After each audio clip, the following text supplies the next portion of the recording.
Boa noite, senhoras e senhores. Está no ar mais um Pode História! E o tema de hoje é religiões de matrizes africanas. E nós vamos falar especificamente sobre a Umbanda. Temos como convidado o Carlos Victor, estudante de psicologia. Então, Carlos, conta um pouco para a gente sobre a tua passagem pela Umbanda. Como é que foi essa experiência? Muito louca. Não foi uma passagem longa comparada a várias outras pessoas que têm uma vida. Eu conheci o ensino fundamental através de uma colega que me chamou para ir. Eu nem acabei indo com ela, foi por intermédio de outras pessoas. E foi isso. O que prega a Umbanda? A paz, o amor e a caridade são os três fundamentos trazidos na época do fundamento dela. E qual foi a tua sensação ao adentrar no terreiro pela primeira vez? Uma estranheza, porque a gente não conhece, tudo que a gente não conhece a gente acha meio assustador, acha estranho.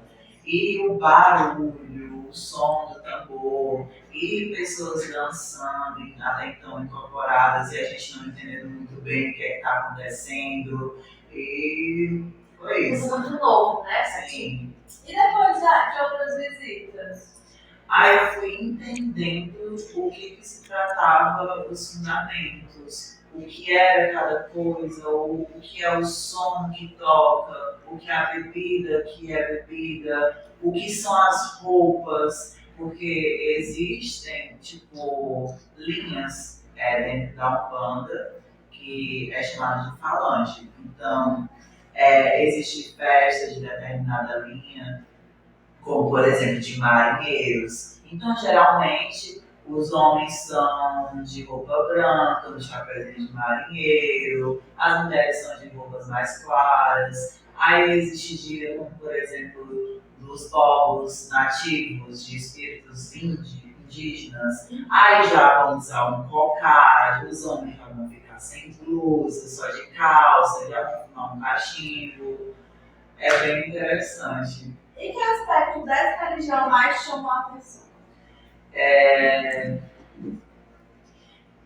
Eu vou falar que nem Chico Xavier.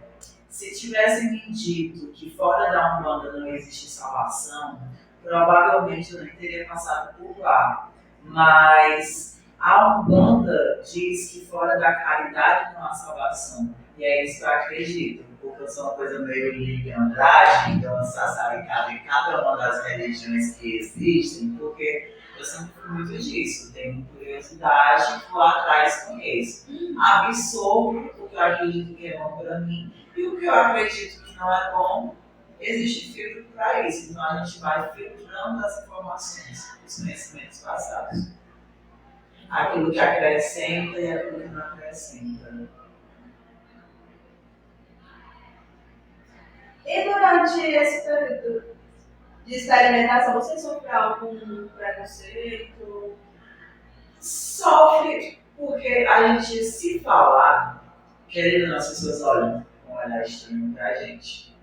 As pessoas, elas ainda estão com a cabeça muito limitada sobre o que é a Umbanda, por falta de informação mesmo. Então, querendo ou não, o preconceito ainda existe.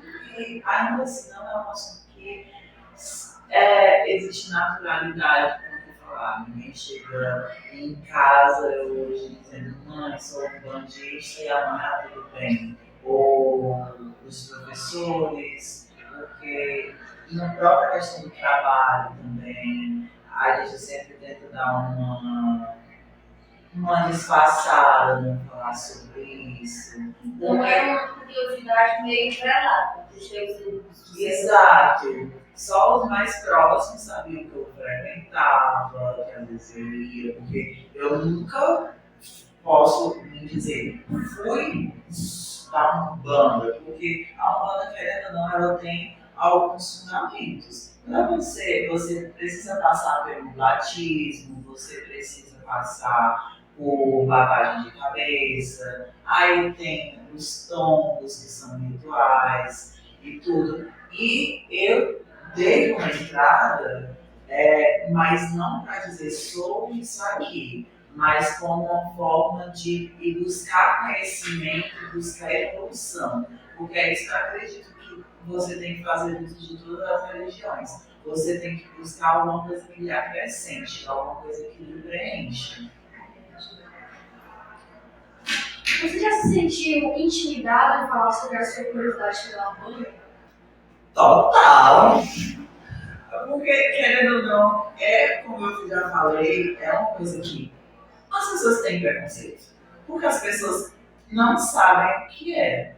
Então, a gente fica, gente, isso aqui, as pessoas vão começar a olhar diferente, as pessoas vão se afastar, as pessoas não vão me procurar profissionalmente por conta disso, eu não vou ser respeitado. Existem muitos casos de intolerância religiosa dentro de escola, dentro de trabalho, dentro de família, como a própria Regiane, que foi a entrevistada, né, que eu participei da entrevista junto com vocês, e ela disse que sofreu um preconceito religioso dentro de uma própria igreja católica. Ou seja, daí já tira quando as próprias pessoas que estão lá dentro das outras religiões, como é que chamam, os padres, os pastores, quando eles mesmos não ensinam os seus fiéis a se respeitar as outras religiões. E voltando à pergunta anterior, foi até isso que me encantou, porque eu sempre vi esse respeito pelas outras religiões dentro dos terreiros de Umbanda que eu frequentei, que eu tive amigos, que eu criei laços, sabe? Sempre foi o respeito pelo outro, sempre foi o fato de acabar a minha gira aqui em prato de comida, aqui em feira, ou em festas de crianças, que separar doces e brinquedos e levar para um orfanato.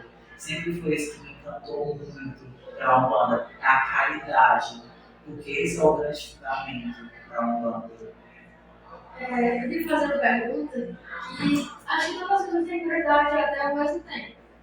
A Umbandista, a Umbanda, ela acredita em Deus? E se ela acredita, como é que ela acredita? Porque a Bíblia fala que tem um Deus e ela acredita somente em Deus. Como a Umbanda vê o Deus? Deus que só existe ele, né? Que as pessoas dizem.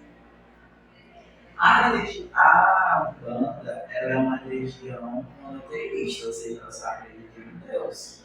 Eu acredito que Deus é Deus em todos os lugares.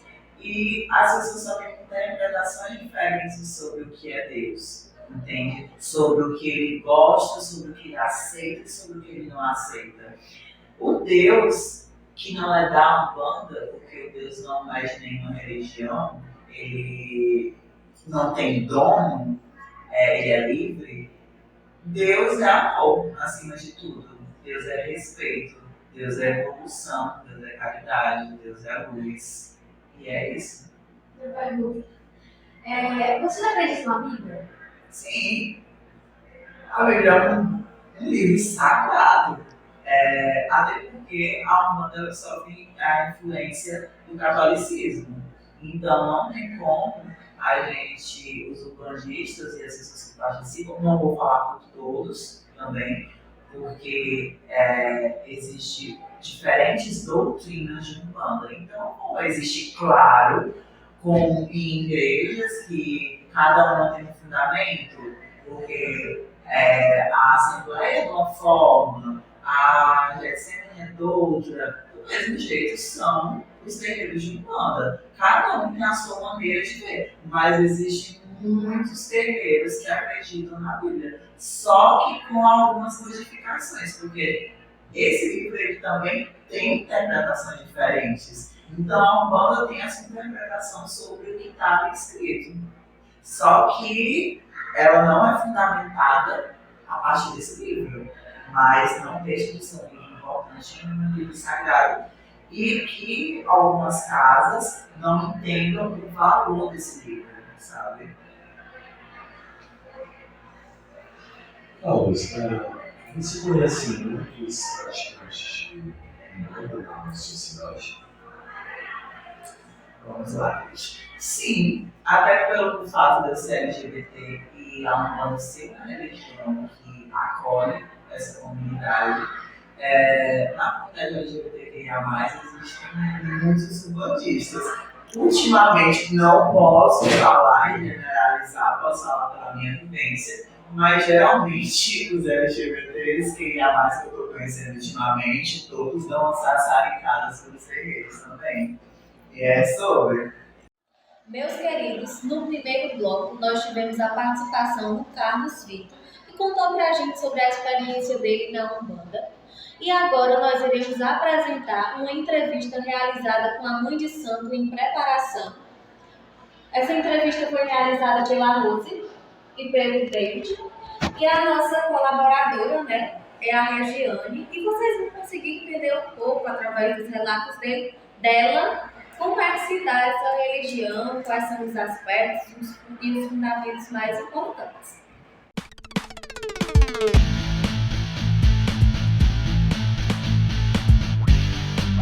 Meu nome é Carlos. Meu nome é David. E hoje a gente está aqui com a. Meu nome é Regiane, sou representante do terreiro do Caboclo Sete Flecha, Mestre Zé Pilintra, que é localizado lá no bairro Júlio 1. E a gente vai fazer algumas perguntas sobre sua religião, sobre sua vivência dentro dela. Primeiro, como você conheceu a Umbanda? Eu conheci a Umbanda através de uma conhecida minha, quando eu tinha 15 anos de idade. Ela foi fazer um trabalho particular na casa dela e me chamou para ver se eu queria, me convidou, na verdade, para mim ir ver como que era. Assim, eu conheci a Umbanda e comecei a frequentar terreiros, sem interesse de nada, só para frequentar mesmo. E por que você entrou na Eu religião? Entrei dentro da religião porque eu me apaixonei.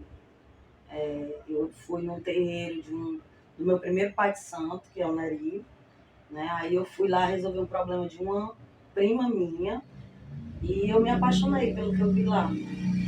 Porque eu só frequentava quando eu era adolescente, mas eu ia sem interesse. Quando eu já estava com 22 anos de idade, eu comecei a ir para minha ajudar uma prima e acabei me apaixonando pela religião.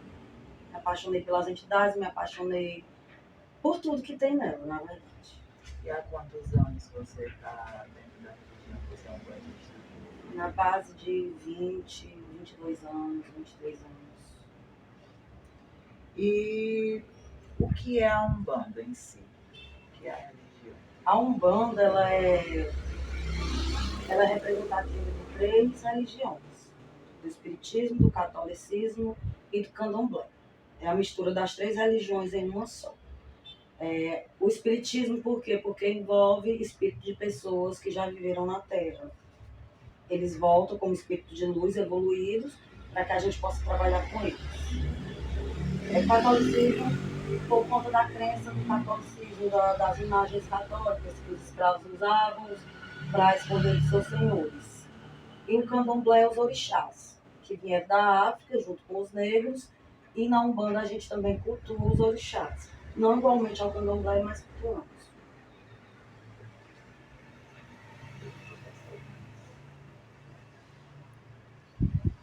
Regiane, o que é um médium? O médium é uma pessoa que tem uma sensibilidade para alguma coisa. Tipo assim, como eu tenho uma sensibilidade muito grande de eu chegar na casa de alguém e sentir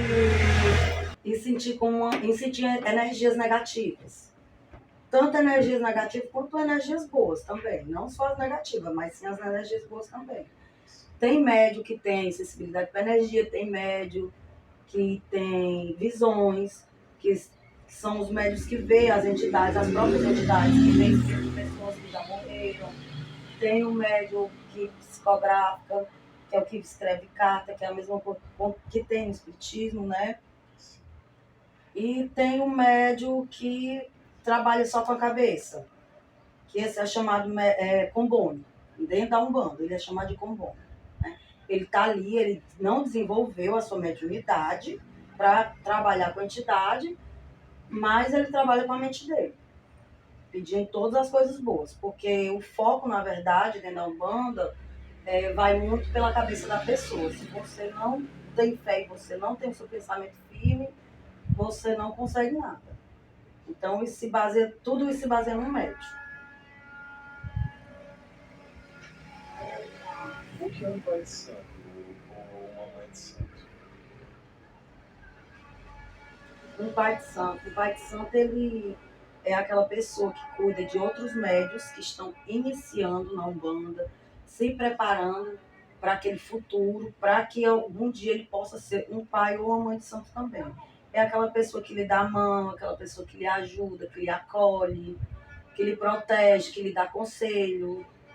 Eu tenho assim comigo. Para mim, um pai de santo e uma mãe de santo é como se fossem seus pais carnais. E às vezes são muito mais importantes do que os pais carnais. Para mim, é a minha opinião.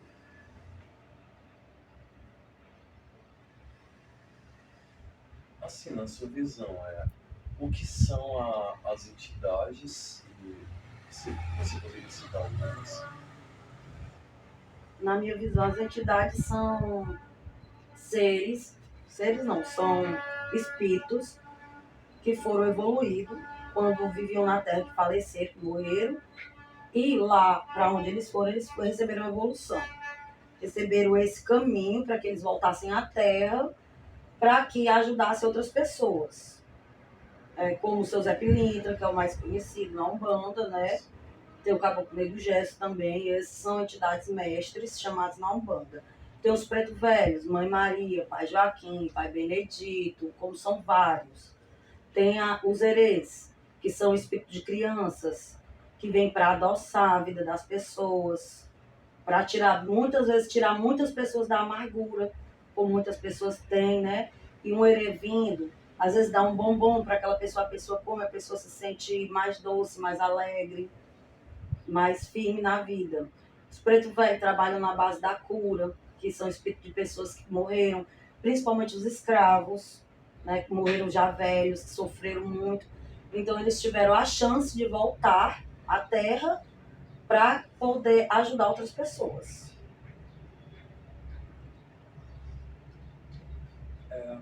O que é um terreiro? Como você definiria assim?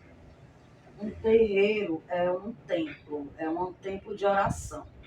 É uma casa de oração para quem vive, é uma casa de acolhimento para quem chega desesperado, desamparado. É tudo isso, é um templo de oração, é uma casa de acolhimento. Mas para mim isso é um terreiro. É onde você chega e você consegue se sentar, fumar um cachimbo, fumar um cigarro e se sentir bem. É onde você consegue chorar, derramar suas lágrimas. E ali naquele chão onde você derrama suas lágrimas, você conseguir tirar toda a angústia, todo o peso que você tem no seu coração. Para mim isso é um terreiro.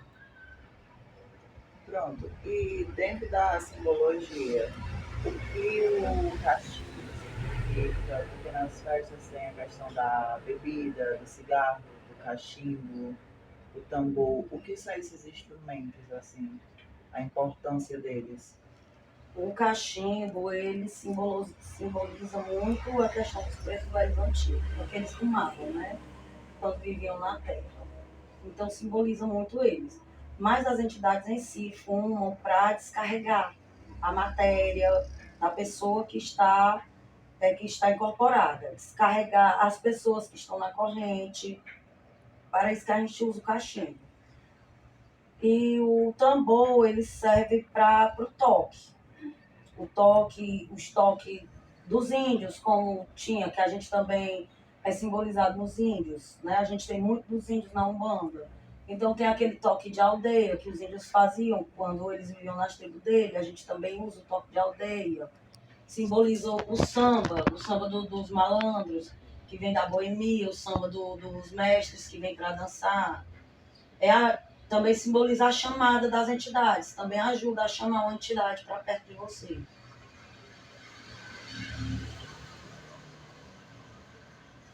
Assim, o que seria a macumba? A macumba, na verdade, é um tambor que era usado, que foi criado, na verdade, pelos índios, né? Que veio de uma árvore e eles usavam aquela árvore para fazer o tambor. Então, na verdade, a macumba é o tambor. É um instrumento. É o instrumento que é tocado. Isso que significa macumba. Porque a religião em si é umbanda mesmo. Porque sempre tem essa ligação, né, da Umbanda com a Macumba. Você poderia explicar um pouco assim? Não. Eu sei mais ou menos, mas eu não sei explicar bem como que é. Normalmente o pessoal fala assim, não sei o que, tu vai pra macumba. Eu acho que seria mesmo por conta de antigamente, né? Que o pessoal falava muito nessa questão de chamar a umbanda de macumba, por conta do tambor. Eu acho que escutava o toque de longe e dizia, vamos pra macumba, já começou, já tá tocando. Eu acho que seria bem isso. Acho que por isso que ficou muito essa mistura, em vez de você chamar de umbanda e chamar de macumba. Regiane, o que é que significa o termo saravá, que é utilizado? O termo saravá significa como o amém da igreja. Quando dois irmãos se encontram, os dois irmãos evangélicos dizem amém um para o outro, né? Quando ganha alguma coisa que falam amém, para nós é o saravá. Para os umbandistas é o saravá. É saravá, meu irmão. Eu consegui alguma coisa, saravá, meu irmão. Né? É como... Não sei dizer a palavra agora. Saudação. Pronto, uma saudação. É como uma saudação, o saravá pra gente. Que lá no candomblé já é o axé, né? Na umbanda é o saravá. Qual a diferença assim, da Umbanda e do Candomblé? No candomblé só se cultuam os santos, que são os orixás.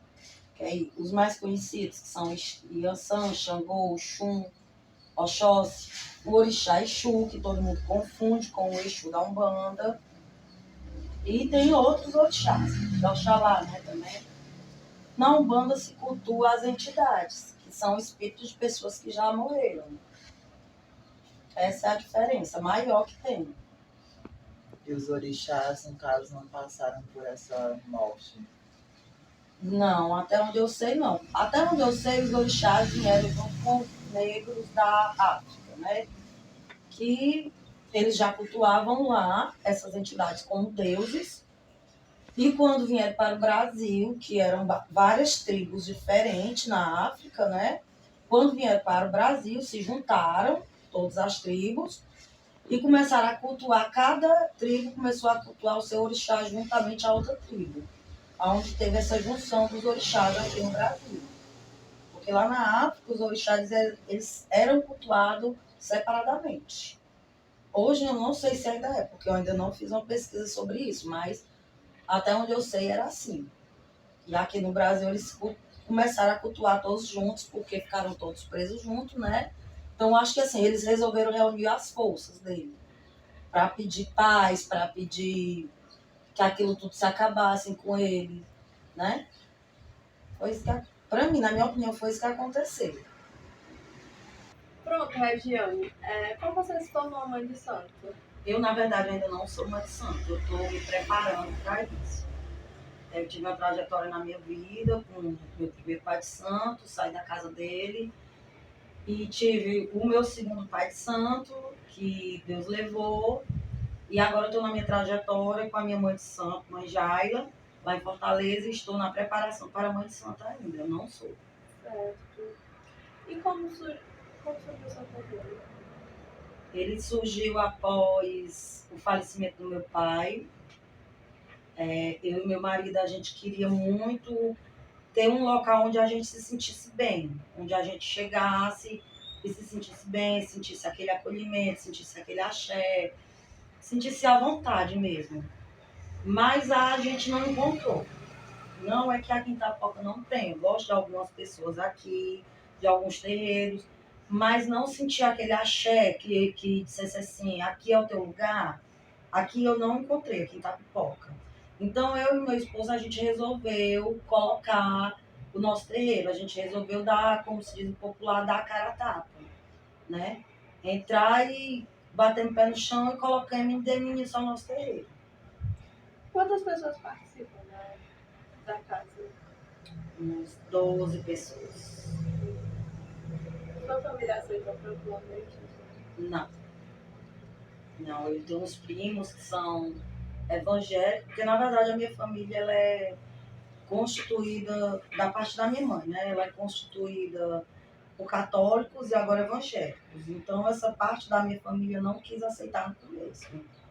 Eles quiseram achar ruim, quiseram falar, mas eu não aceitei, porque quando eu iniciei eu já era maior de idade, então eu não aceitaria de forma nenhuma vir dar opinião. Você já sofreu, sofre alguma intolerância religiosa? Já sofri. Na igreja católica. Lá na igreja da Matriz, aqui em Itapipoca. O rapaz não é coroinha, ele já é um homem, já não sei como fala. Ele estava trabalhando, eu estava no velório do meu irmão de santo, que estava sendo feito lá, na missa de sétimo dia dele. E eu fui receber a hóstia, e ele sabia que eu estava junto com meu pai de santo. E ele sabia que meu pai de santo era um bandista e ele viu que a gente estava acompanhando dele, então ele resolveu ir falar para o padre que a gente era um bandista e o padre subiu no palco e foi criticar. O padre não falou diretamente com as palavras, macumbeiro, saiam daqui. Mas pelas palavras que ele usou no dia, ele foi bem crítico com a gente. É tanto que eu entrei com o meu irmão de santo dentro da capela, depois que terminou a missa, e fui falar com o padre. Fui conversar com ele. Porque ele achou que eu estava pegando a hóstia para fazer Deus sabe lá o quê. No momento em que a gente foi receber a hóstia. Acho que esse aí foi o ponto mais alto onde eu sofri intolerância religiosa. Mas no seu trabalho, as pessoas no seu bairro, como você é vista assim, perante a sociedade por ser da Umbanda? Nos trabalhos até agora onde eu arrumei, graças a Deus nunca sofri, não. No bairro onde eu moro também sou bem aceita, tenho amigos evangélicos, tenho amigos católicos, nunca sofri não, no meu bairro não. E em bairro nenhum aqui dentro de Itapipoca não. Nunca sofri não, só foi mesmo mais essa questão da igreja e algumas coisas que a gente leva na internet, né? Tipo no Kawaii, que eu posto um vídeo, tem gente que vai lá e fala alguma coisa. No grupo que eu estou, em algum grupo aí que eu estou, não vou falar o nome, mas uma vez uma pessoa foi lá e postou uma coisa, eu fui lá e repostei, disse que a pessoa estava errada, falei que a pessoa precisava estudar sobre a Umbanda para poder entender, para poder conhecer, para depois poder falar o que era a Umbanda. Aqui uma vez, quando eu ia passando, que uma certa pessoa estava falando, porque a prefeitura fez um culto aos umbandistas na praça, a pessoa estava criticando. Não foi diretamente para mim, mas como eu sou umbandista, eu não gostei, né? Então eu rebati o que ele estava falando. Assim, muito dessa questão da intolerância, entre vários fatores, vem da ignorância, né? Da pessoa não saber do que é que se trata e falar mal por desconhecer, não ter o conhecimento certo. Normalmente o pessoal fala porque vão puxar pela parte do Exu e dizer assim, Exu é demônio, que é o que o pessoal mais fala. O pessoal mais pega no pé da Umbanda, vamos dizer assim, porque diz que Exu é um demônio, sem conhecer, sem saber o que aquela entidade significa, o que a entidade trabalha, o que a entidade faz. A pessoa já fala logo, é um demônio. Aí vem a intolerância religiosa por conta disso. Aí diz, o Zé Pilintra é um bebo, que é, como eu disse, é o mais famoso, é o mais conhecido, o Zé Pilintra é um bebo, tá encostado no fulano, porque a pessoa bebe demais, tá com o encosto do Zé Pilintra, né? Já sofre preconceito por causa disso. Sem conhecer que uma entidade não vai se encostar numa pessoa assim do nada. Não vai. Até mesmo porque para a gente que passa por um processo, porque a gente passa por um processo para até chegar a receber uma entidade firme, equilibrada, a gente tem todo um processo de desenvolvimento, não é da noite para o dia, não é de um mês para o outro, tem todo um processo, a gente vai trabalhar isso, tem que se trabalhar a cabeça, tem que se trabalhar o corpo, tudo é trabalhado na questão da gente ter o nosso desenvolvimento. Porque o desenvolvimento ele é bem grande, ele não é pequeno assim, não. Até mesmo quando a gente se torna pai ou mãe de santo, a gente continua sendo um médio desenvolvente. Porque a Umbanda, ela continua evoluindo e a gente continua evoluindo junto com ela.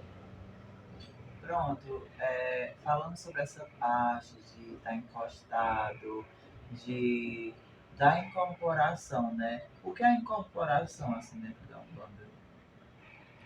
A incorporação, ela é quando a entidade, a gente fala chamada da entidade viva. Ela se encosta perto do médium. Como eu já cheguei a pensar antes, no começo, né, logo quando eu iniciei, mas procurei buscar como seria mesmo de verdade, a entidade ela encosta ao lado do médium, ela não incorpora, a incorporação não é o quê? O nosso espírito sair e a entidade entrar no nosso corpo, não. Ela se encosta ao lado do médium e ali ela vai trabalhar os chakras do médium, para que ali ela possa tomar de conta daquele corpo do médium e fazer tudo que a entidade faz quando ela vem. Que é o que? É levantar um braço, é falar alguma coisa, é mexer a cabeça. Isso é uma incorporação. Ela chega, ela se acopla ali do lado e lá ela vai trabalhar. Depois que ela trabalha todos os chakras do médium, aí ela vai fazer tudo que ela tem para fazer. Mas isso é um longo processo, como eu digo pro pessoal lá que anda lá em casa, meus filhos, né? É um longo processo, não é rápido, não é fácil.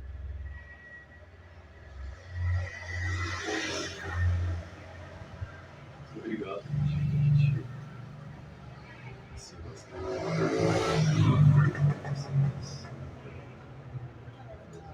Muito obrigado pela presença. Foi maravilhoso. A fonte de conhecimento, né? E é isso. Obrigada. Eu é que agradeço vocês. Alguém tem mais alguma pergunta para o nosso convidado? Não. Então, Carlos, muito obrigada pela sua participação. Pessoal, agradeço pelas indagações. E pessoal de casa, é isso. Vamos ficando por aqui. Até a próxima. Tchau, tchau.